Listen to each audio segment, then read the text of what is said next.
This meeting to order. Please stand with us. We'll be led in prayer by Alderman Gallagher. Please remain standing for the Pledge of Allegiance that will be led by Alderman Scott Ferguson. Heavenly Father, thank you for allowing us to be here today, Lord. We ask for prayer for the people on the Gulf Coast, Lord Jesus, that you'd watch over them as the tropical storm is riding over. Lord, we ask you that you watch over our children as they're here. Thank you for your blessings to Southaven. In your name we pray. Amen. Amen. Amen. I pledge allegiance to the flag of the United States of America and to the republic for which it stands, one nation, under God, indivisible, with liberty and justice for all.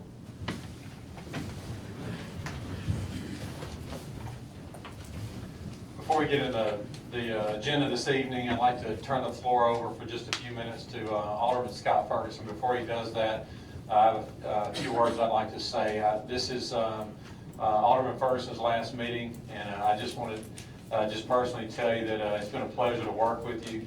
I've admired your love for Southaven and all the efforts that you've given us over the last 4 years. You've done a great job for the city of Southaven, and I just want to personally tell you that I've enjoyed working with you, and I appreciate all that you've done for the city of Southaven. Thank you, Mayor. It has been truly an honor and a privilege to serve this mayor and board and the people of Ward 5 and the city of Southaven. 4 years have gone by fast, very fast. I think looking back, it will show that more was done in this 4 years than any other time in the history of Southaven. I was asked the other day why I would even show up at the last two meetings. That answer was simple. We all took an oath to serve the people of Southaven, and I will do so until my last day in office, as I have most of my adult life, whether it was to protect as a police officer or to bring integrity and financial accountability back to City Hall. I want to thank each one of you for your unwavering support for the projects, not only in Ward 5, but citywide. I would like to personally thank all the departments, directors, and all the people who have helped move this city forward. Some of you have heard me say this, but it is worth repeating. Elections and politicians are temporary, but the friendships I've made will last a lifetime. Thank you.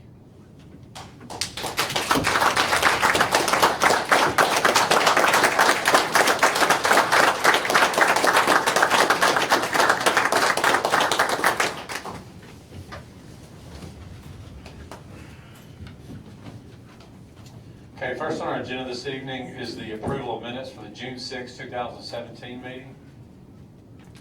Mr. Mayor, I move we approve the minutes of the regular meeting of June the 6th, 2017 with any additions, deletions, or corrections. Second. We have a motion by Alderman Payne, second by Alderman Hale. Is there any discussion? Hearing none, roll call. Alderman Brooks? Yes. Alderman Hill? Yes. Alderman Payne? Yes. Alderman Gallagher? Yes. Alderman Ferguson? Yes. Alderman Flores? Yes. Okay, that motion carries. Next on our agenda is an agreement with the DeSoto County Convention and Visitors Bureau. Mr. Nick Manley. Yes, this is an agreement with the Convention Bureau to allow the city to do in-kind work in an amount not to exceed $10,000.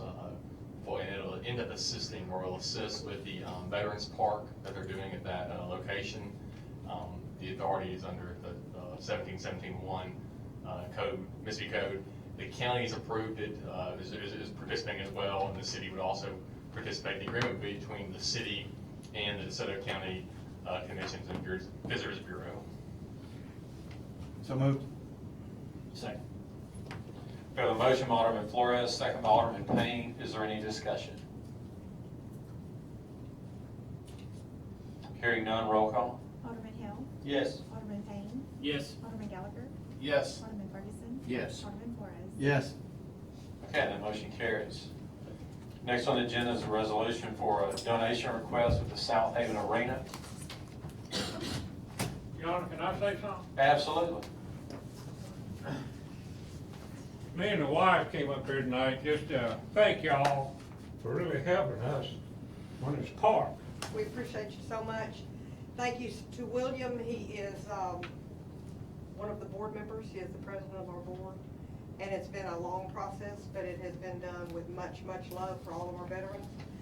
And we're really looking forward to the completion of it, and we appreciate y'all and everything the city has done so we can get forward with this. We're looking, hopefully maybe, at the outset, we're thinking maybe 3 months. Okay. Then we could be open, you know. We'd like to go ahead and open, and then maybe have a grand opening on Veterans Day. Okay. And, but we so appreciate everything you guys have done. Thanks, William. We'll check you on a meeting, Well, thank you. and we appreciate you. Thank y'all. Thanks a lot. Thanks for all that both of you have done. Y'all have led this It project. has And been a labor of love. It's been frustrating at times, but it's been well worth it. well, we're excited about it. I know the board was prepared for this night, since we've talked about it a lot. But we appreciate all that you've done, and we're equally excited about the opening of it. And we did mention at one of the prior board meetings, the hope that we would coordinate that with Christy Faulkner as we, in the city, as we do the Veterans Day luncheon. So please be in touch with us about that as we get closer to November. And let's try to, maybe we can incorporate that all together and be special on Veterans Day. Perfect. Be glad to. Thanks again. Thanks, Mayor. Thank y'all.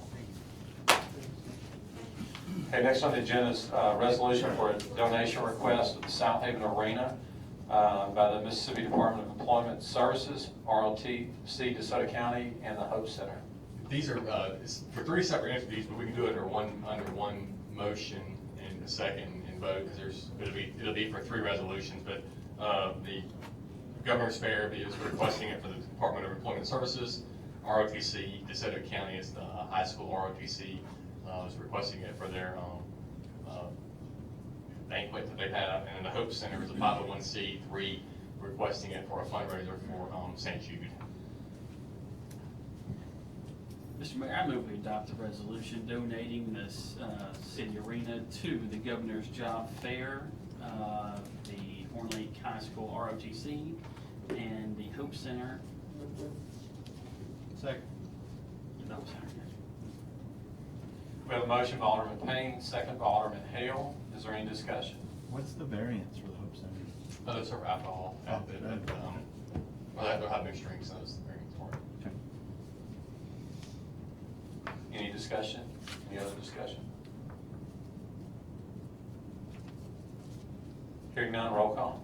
Alderman Brooks. Yes. Alderman Hill. Yes. Alderman Payne. Yes. Alderman Gallagher. Yes. Alderman Ferguson. Yes. Alderman Flores. Yes. Okay, and that motion carries for all those. Next on the agenda is future electronics personal property tax exemption. This is the property tax exemption for future electronics. It's been recommended by the DeSoto Economic Council and was approved by DeSoto County yesterday. It's for personal property in the amount of $1,030,510. I think I'm reading that correctly. And tonight is presented to the board for recommendation of approval as well for the 10-year personal property exemption.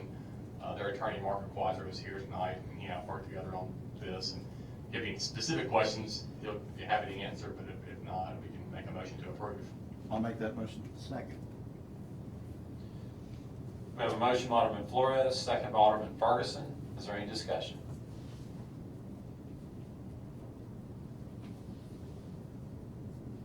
Hearing none, roll call. Alderman Brooks.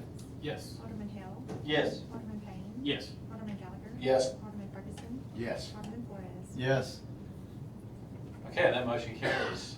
Next on the agenda is a resolution for allowing Lieutenant Gerald Wheeler to keep his city firearm. I'll make that motion, man. Second. We have a motion by Alderman Hale, second by Alderman Brooks. Is there any discussion? Hearing none, roll call. Alderman Brooks. Yes. Alderman Hill. Yes. Alderman Payne. Yes. Alderman Gallagher. Yes. Alderman Ferguson. Yes. Alderman Flores. Yes. Okay, and that motion carries. Next on the agenda is a resolution to claim private property. For sanitation. Sanitation. Number 9, we need a sanitation assessment. Pardon? Number 9, I think we skipped over number 9 on the agenda. The agenda I have is number 9 is resolution to claim private property. Oh.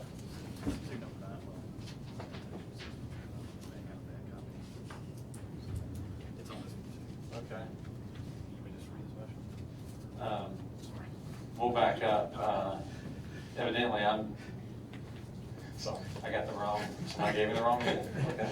Okay. It doesn't matter, I'm unimportant. Here we go.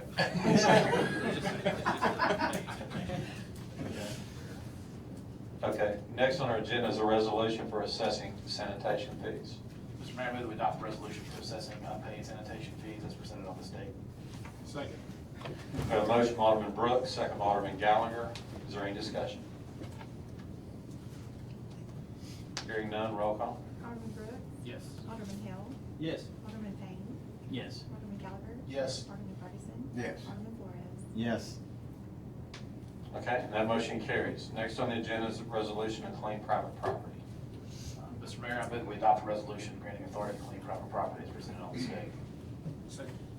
We've got a motion from Alderman Brooks, second by Alderman Gallagher. Is there any discussion? It's not on there. Do we have a list of property? It should be on It's there. on there. It's on there, it's on there. It's on your thing. I don't know. Really? It's page 247.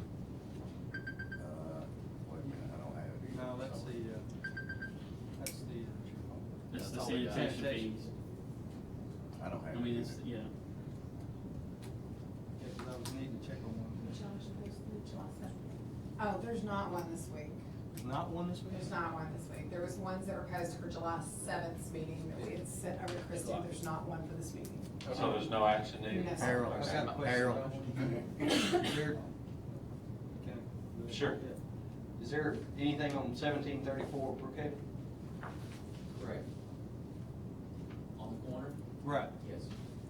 But it won't get, you won't go, y'all won't get each other like that. How did it get to that? I mean, that's waist high already.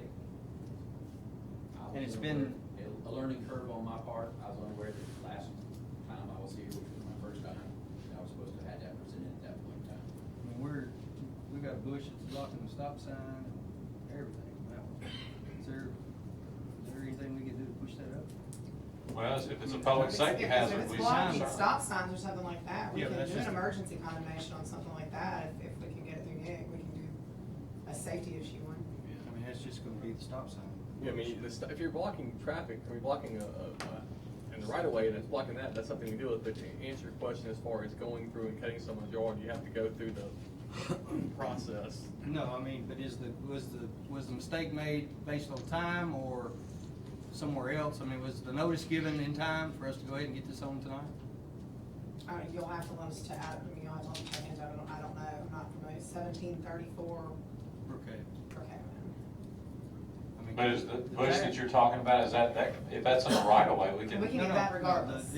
It's got a big bush around the mailbox and it's grown so tall that. you Mailbox don't says see they're the- still gonna be in the right of way. We But you can go don't- take care of the right of way. Okay, I mean, you don't see the stop sign until you're right on it. I mean.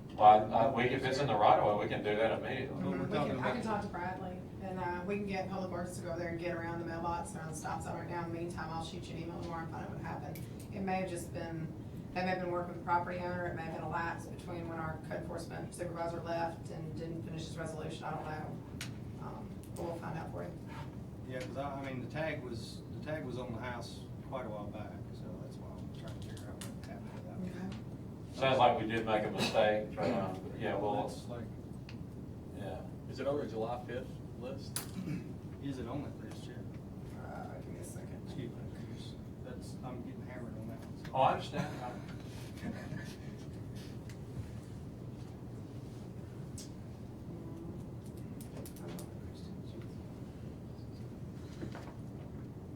Can we vote upon an emergency condemnation here now, tonight? Well, yeah, it's the site. I don't know what the emergency would be on the private property. I mean, I don't think there's such a thing as an emergency on the private property. Especially The if only it's on times the we've right ever of done way. an emergency is when it was It's on like a the right of burnout or way. something, where we could go. Well, we're talking about the grass in general. Oh. We can go ahead, we'll take care of the mailbox, we'll go ahead and do that. Right. Wow, okay. That's gonna be rough right there. Is there, I mean, you could, I mean, one thing you do is if you get the notice, well, if we're at the hearing, issue is if you've already set the hearing date for July 5th with a notice, that's the hearing That's date. what I was wondering about. So is the it hearing- vacant? Is anyone living It's there? vacant.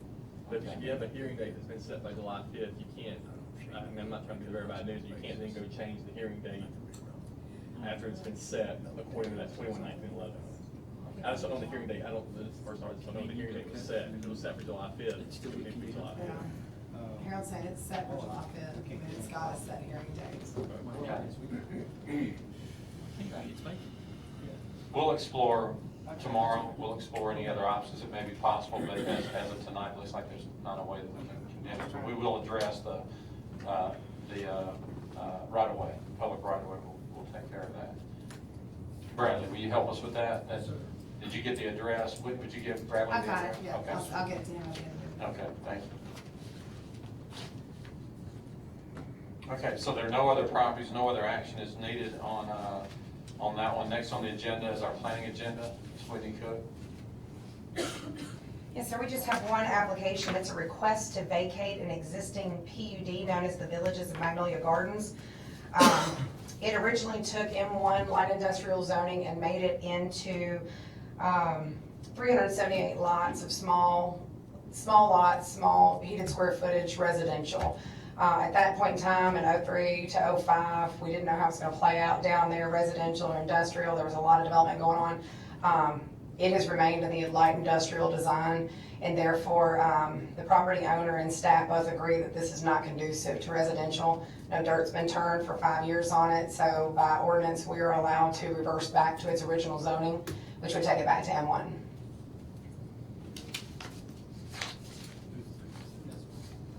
I'll make that motion. Second. We have a motion by Alderman Hale, second by Alderman Brooks. Is there any discussion? Planning department's all good for that. Yes, I don't feel that it ever should have been planned out this way, so it needs to go back. How could you even get to it? Off of State Line, 2-lane, Ralston, Staunton, all the way through the industrial area So you'd have and to back go to the residential. All the Yes, way you- down. Yeah, it's not conducive to residential whatsoever. Is there any other discussion? Hearing none, roll call. Alderman Brooks. Yes. Alderman Hill. Yes. Alderman Payne.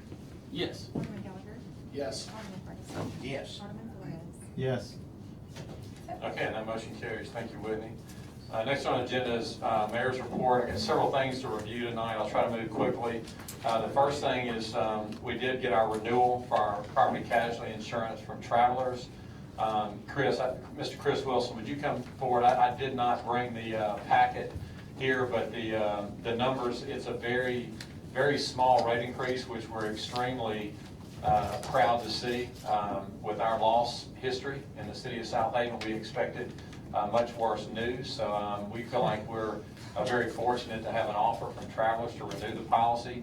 They've expressed that they value the account. They value their relationship with the city of Southaven. The rate increase shows that. Very happy about that. And Chris, if you will, tell the specifics on the prices. Yes, sir. Keep in mind, the board, last year we also brought workers' comp in under the Travelers umbrella to try to, generate more business for them, but it also brought us all into the same umbrella of insurance.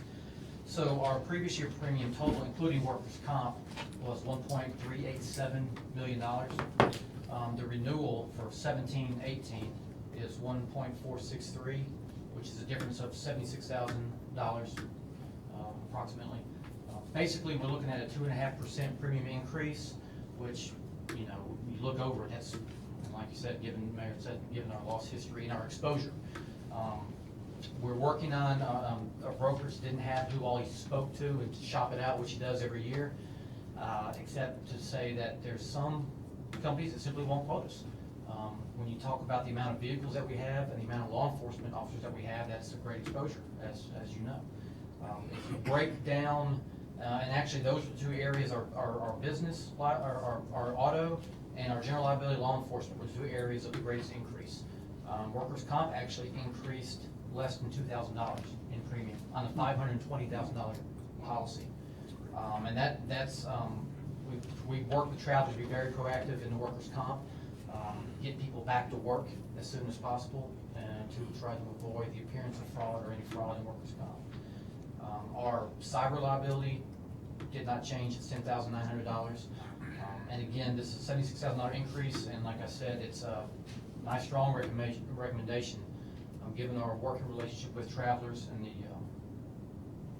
the way they've worked on behalf of the city and mayor and board on our claims to adopt this policy moving forward for FY 17 and 18.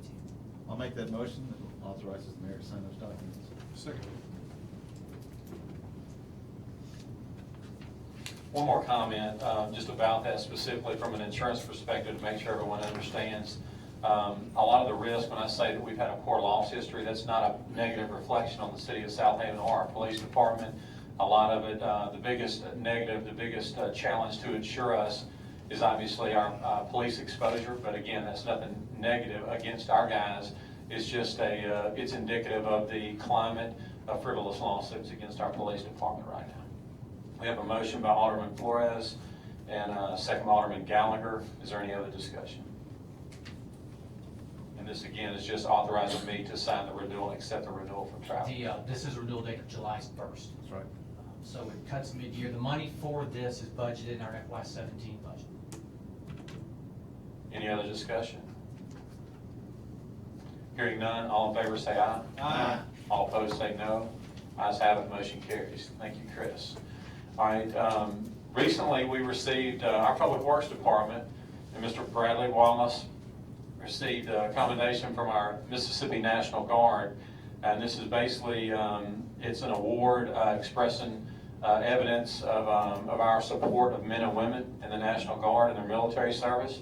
So I'd like to thank Mr. Bradley Wallace and our Public Works Department for doing an excellent job in supporting our service people as it relates to their employment with the City of Southaven. Thank you, Bradley.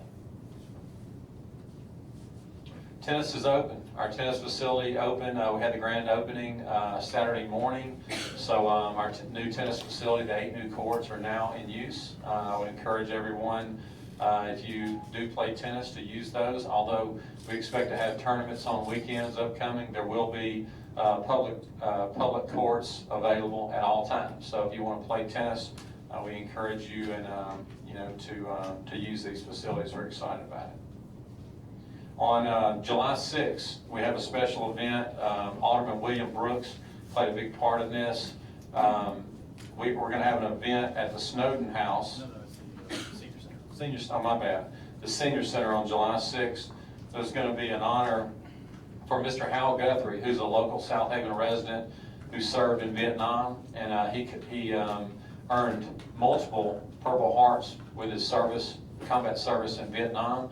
And for whatever reason, he only received one of those. So for all these years, he's never received his second Purple Heart.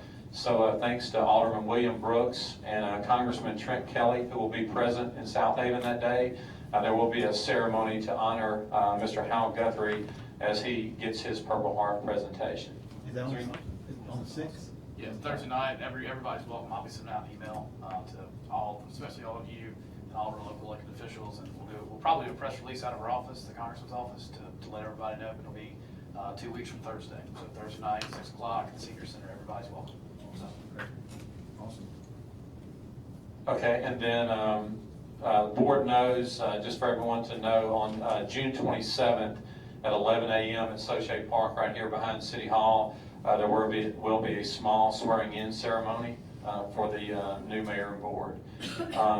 And then also just to update the board, I've mentioned to y'all that we will have a city plan budget workshop type meeting.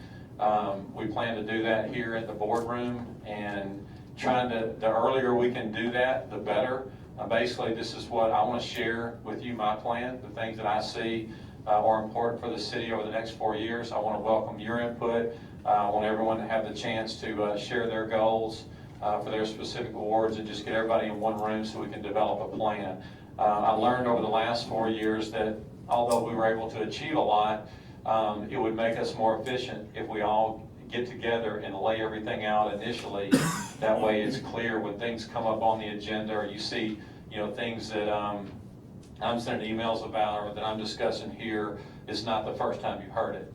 You're aware of like the order in which we plan to do these things, also how we plan to fund it. It's no secret that, as I've mentioned several times with my department heads, we're going to have to be a little more creative budget-wise. Obviously, we lost our tourism revenue, You know, when you take, $1.9 million out of a budget, it's not a minor thing. We're gonna have to look for other ways to move our city forward. But I will tell you that I'm not a do-nothing kind of guy. I'm not gonna sit on my hands and wait for people in Jackson, Mississippi to do what they should do. I'm gonna do what I gotta do to make Southaven a better place to live. And so at this meeting, I will lay that out. I'll explain to you what I think is important, how we're gonna fund it. And also, if you will, for me, between now and then, please prepare goals to send to me and be prepared to discuss your goals at that same meeting. This will not replace the budget workshop that we'll do in August, where we bring the department heads forward. They'll be able to take a few minutes to share their priorities with you from a budget perspective. This is more along the lines of the bigger picture as a city, what we need to accomplish and how we're going to get there financially and how that ties into the budget. I would ask all the board members to look at July 6th during the day, maybe a 10 to 12 a.m. or 10 a.m. meeting, lasts about 2 hours. We could do 19 or 20 in July, but if y'all will look at your schedules, and the earlier the better. If we can make it on July 6th, it would help us a lot, but be planning accordingly for that, please. And I believe that's all I have this evening. Next on our agenda is the citizens agenda. We did not have anyone that signed up to speak on the citizens agenda. Cynthia King. Wow, y'all are really throwing me for a loop tonight. Is this a joke? I'm sorry. Come forward, Ms. King. I did not have the information. Hi, my name is Cynthia King. I'm a resident of Southaven since 2007. My husband is a truck driver. And there's a problem in Southaven that when truck drivers come off the road, there's nowhere for them to park without being cited a code enforcement ticket. So what is it that can happen for the truck drivers? Because once they, earn his keep, where should they park? Because our taxes go here to Southaven, so where is it that the truck drivers can park? And that was one of the things I was trying to ask the gentleman at code enforcement. They kept putting the citations on my house, 3 in 5 days. And I asked him, was I the target of your code enforcement? Because the truck has been here 4 days and you've left 3 citations. I came to Southaven, to the city first, and asked them, told them, my husband's gonna move this truck in 10 days when he come home off the road. I spoke to someone named Johnny there, I told him in court the other day. He said it wasn't his ward. I said, I'm unsure of what ward I live in. I just know I've been in this house here for 5 years. I said, I'm not a troublemaker. I keep this house clean. I help my neighbors. All I want to know is, where is it that my husband can park when he's did 3 weeks on the road and come home for a week to his family? Where am I supposed to park his vehicle? That's all I'm asking. I'm not asking for, special favors or anything. Just help us out and let us know where we're supposed to do this. Because this is where he lived. This is where he's been living for 10 years. Is that a corporate truck or is it a private truck? It's a private truck. Private truck. Now, commercial vehicles are prohibited in residential zones. I don't know what happened in the past, but I can just tell you based on what the ordinances are now, Right. The commercial vehicles are prohibited in residential zones. I will tell you that I get a lot of calls about that, not you, but I'm just saying in general, there's a lot of calls from the citizens expressing complaints about commercial vehicles being parked in residential areas. So that's nothing new. It's prohibited. But to answer your question on where you park, I'm not in the trucking business myself, but I know that a lot of people will have a certain designated area where they'll drive their personal vehicle to that spot and leave the vehicle there while they're on the road, while they're in the commercial vehicle. And they come back and they drive home in the residential, to the residential zone in their personal private vehicle. But at this point, the city of Southaven, you all are also attacking the businesses that are allowing it, because we usually leave that truck at Big Lots. And the corporate office let us leave that truck there. And then we was contacted from the corporate office last year that it was no longer, you didn't want it on Main Street. So what I'm saying is, if you're eventually phasing out the companies where it can park it, this is where we make a living. It has Southaven, Mississippi on it. This is where I pay my taxes my heavy road taxes. So what is it that, because I'm not the only one. I got 20 photos in my purse of people that I know have parked there for years in this community, because I've been here 10 years. Have parked in big lots or where? No, in their yards and Yeah. on the street. And on the street, and that's what I was trying to tell the gentleman in court the other day. And he said, well, it sounds like to me, when I started showing him the photos, he said, you have an attitude. I said, no, sir, I just want a resolution.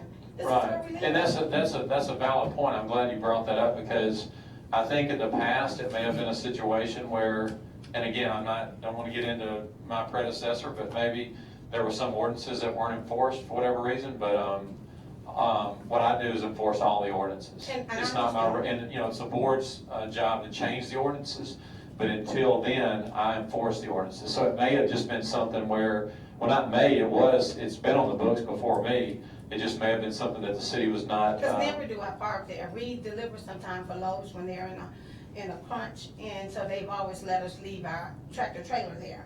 But this was a 28-foot truck, and like I said, I tried to do the right thing. I came here, I spoke to someone in code enforcement, told me it would be 10 days, and 5 days later, I got 2 tickets that same day on the 10th. And then the 11th, when I came back from the hospital, it was the 3rd one there, and I'm like, my God. I mean, I thought I did the right thing, because when I went there, if it was a no, I understand that. But to tell me yes, and I still get the citations, what are we supposed to do? Right, and I can tell just by listening to you that you have a legitimate concern. You're trying to do what's right. You're just trying to find out what the rules are. Whitney, where does someone in the city, where is the zone that they can, obviously you have truck stops, but where is an area that you can park? And I'm assuming this is a tractor, right? No, like I It's say, just a Lowe's cab. let mine, yeah, no, It's a it's cab. a box truck.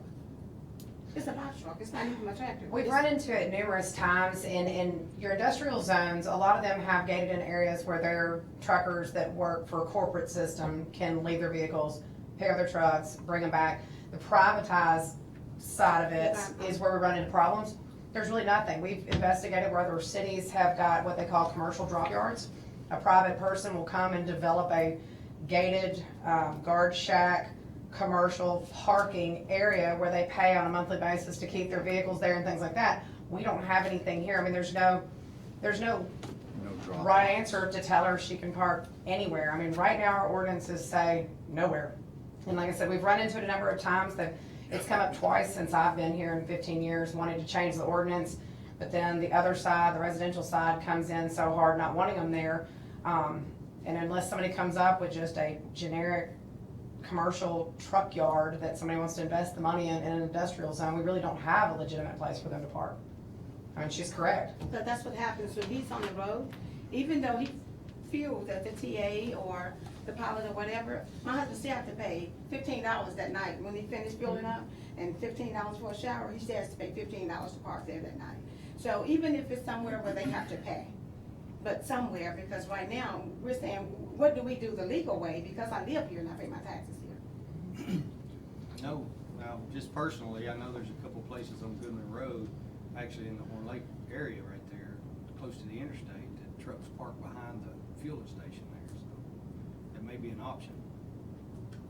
I don't know which, next to Waffle House right there is one of them, so.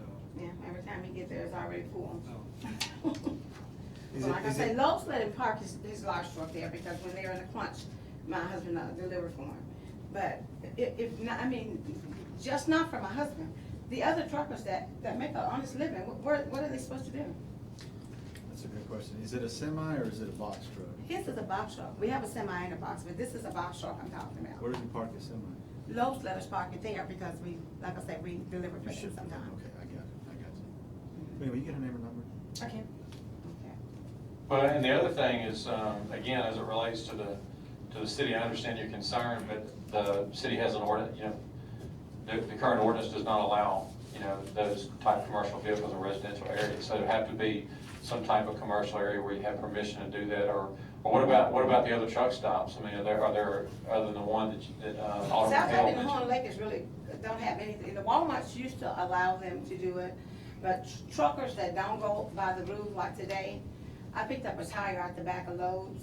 It's more than my husband's tire. I just don't want it to burn out my connection with Lowe's, and I picked it up, put it in my car, and, but. Well, I think that's what becomes the biggest problem. If one or two, it's not looked on negatively.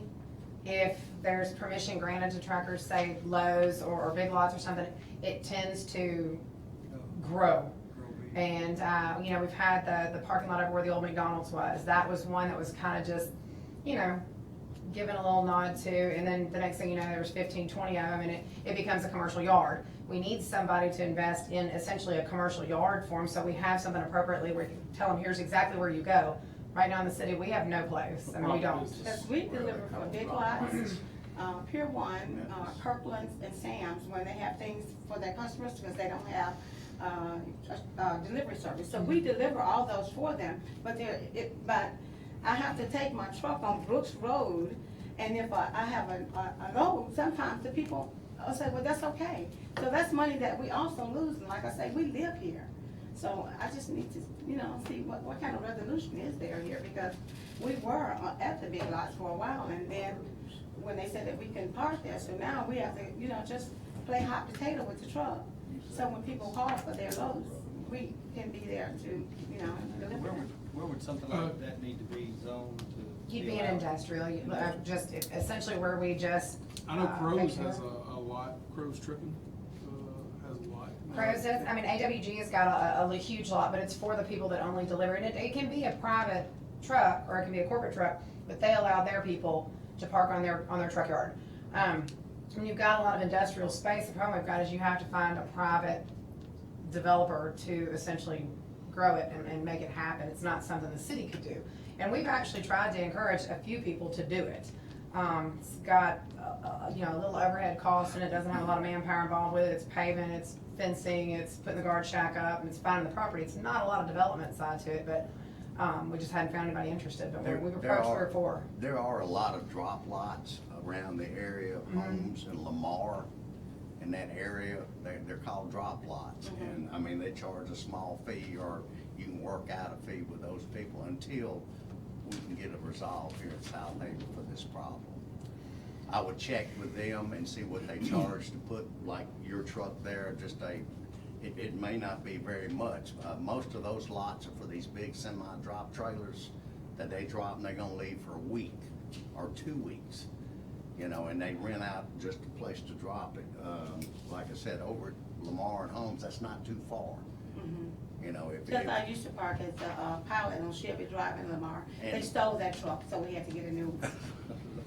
Oh, me. Well, these drop lots over there, they're locked and gated, you know, where people can, they have their own key to get in and out. Okay. So I'd definitely check on that until Southaven can find a resolve. Okay. And I hope that's helpful, but in the meantime, you know, this board can review the ordinance to see if they want to make changes. The only thing I will share is that there is a reason the ordinance is there. Again, there's a lot of people in residential areas that do not want commercial vehicles there. So that's, when you sit in my seat, I mean, I'm listening to you, and I know you have a valid concern, but I'm hearing it from the other people, you know, in the neighborhoods that do not want commercial vehicles there. So that's what we have to consider, you know, what's best, what's right for the city as a whole. But Well, I understand that in the neighborhood. I'm just saying, can something else be resolved for us? Sounds like there are some options, and that's just a suggestion I would have too, is some of your biggest clients, you know, you may want to talk to them. They'll know the trucking business better than I do.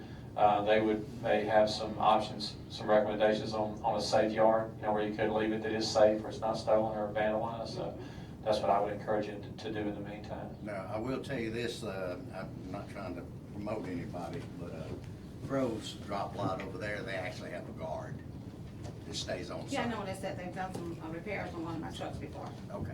Yeah. That's right. Okay. All right. Thank you very much. Just trying to help.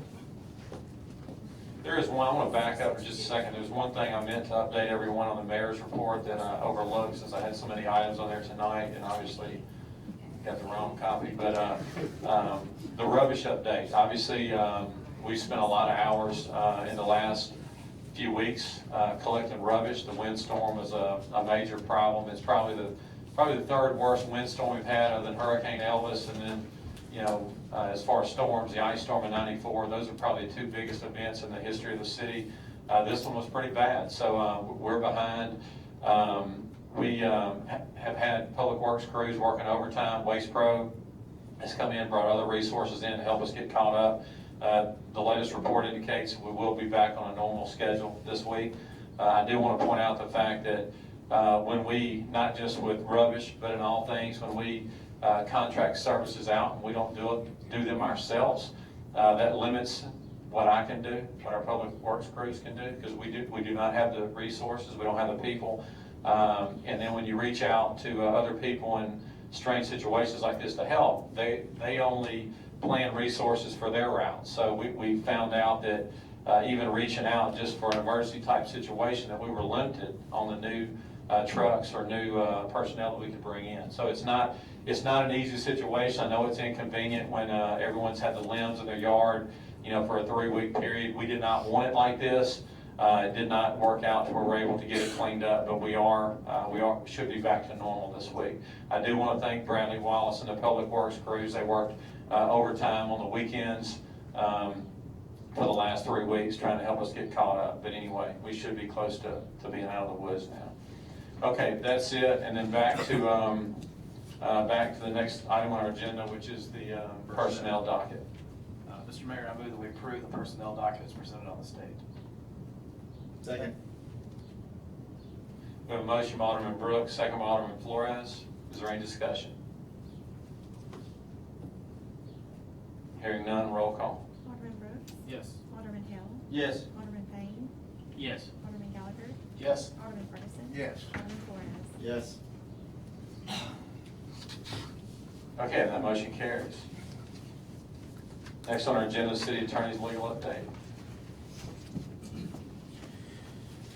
Got a couple of items. The first item is authorization, and it just came in, finalized this afternoon about 4 o'clock, but authorization for the mayor to sign a temporary construction easement, or temporary easement with MDOT. They are doing, it's on our property, it's a temporary easement, it's the properties between Pepper Chase and 55. MDOT is doing some sloping and drainage work on 55 right there. They need a temporary easement from us as part of that project, and we need the authorization for the mayor to sign that easement. So moved. Second. We have a motion by Alderman Flores, second by Alderman Ferguson. Is there any discussion? Hearing none, roll call. Alderman Brooks? Yes. Alderman Hill? Yes. Alderman Payne? Yes. Alderman Gallagher? Yes. Alderman Ferguson? Yes. Alderman Flores? Yes. Okay, that motion carries. Next is just authorization to refund an assessment for the address of 1865 Winter Circle North, Southaven. It was one of those that we run into sometime. The property was bought between the time the assessment was filed, the time the lien was filed, the assessment was entered on the tax rolls. So the purchase of the property included a lien that the owner did not incur at the time of the assessment. So authorization to refund that in the amount of $1,356 to that address. So moved. Second. We have a motion by Alderman Ferguson, second by Alderman Gallagher. Is there any discussion? Hearing none, all in favor say aye. Aye. All opposed say no. Ayes have it, motion carries. And then last item is a refund of a late fee assessment for a sanitation charge. We're under the state law, we have to either charge the tenant or the landlord. In this situation, the tenant, the bill was sent, but the actual landlord didn't receive it till a while after the bill was sent. So in those situations, what we usually do is the charge has to be paid, but the late fee in the amount of $69.23 could be waived. So moved. Second. And that address is 2170 Mallory Cove. Mallory? M-A-L-O-R-I. Mallory. Mallory. Mallory? That's not right. No, Mallory, anyway. I know where it is. It's in Mobile. Okay. Okay, we have a motion by Alderman Ferguson, second by Alderman Flores. Is there any other discussion? Apologize. The address is actually 545 Haven Hill That's not mine. Okay, is there any discussion on that one? Hearing none, all in favor say aye. Aye. All opposed say no. Ayes have it, motion carries. Thank you, Nick. One more quick thing I meant to add earlier regarding rubbish. We did use our Serve Southaven program immensely during the storm. Many of our network providers did an outstanding job stepping up and helping people. One of those specifically was Southern Baptist Convention Disaster Relief.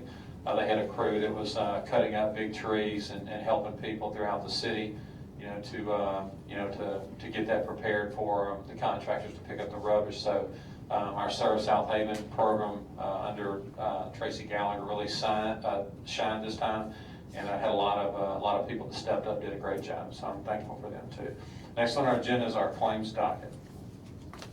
Yes, sir, we have two dockets tonight. Mr. Mayor, I move we approve docket number 1 in the amount of $1,522,143.01, including demand tax. Second. Okay, on docket 1, we have a motion by Alderman Payne, second by Alderman Flores. Is there any discussion? Hearing none, roll call. Alderman Flores, Yes. Alderman Ferguson, Yes. Alderman Gallagher, Yes. Alderman Payne, Yes. Alderman Hill, Yes. Alderman Brooks. Yes. Okay, and that motion carries on 1.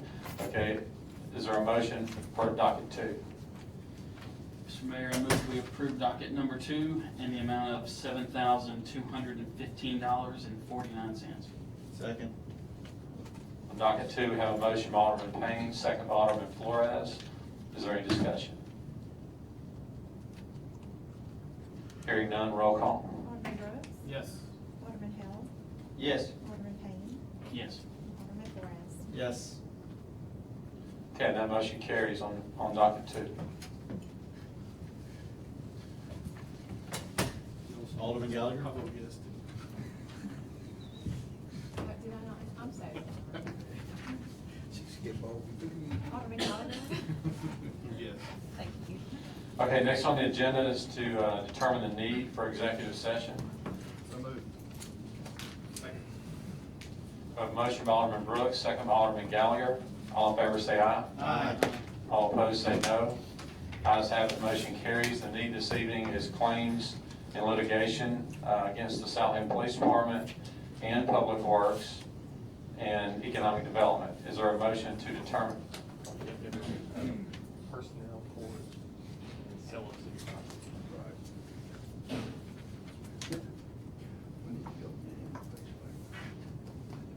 No, seriously, it takes many days in advance. I have a lot of notes on my copy. It's important that I have a copy, not just the computer program. That's why I do that. That's why it's a big deal, but I apologize for that. So what else, what are we adding? Personnel and,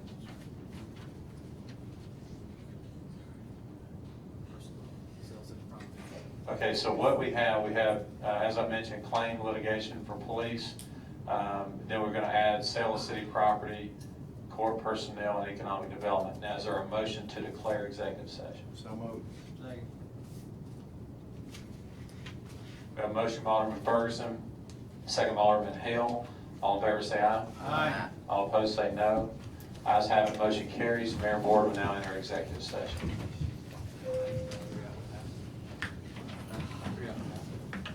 That's what you said. I know it's right here.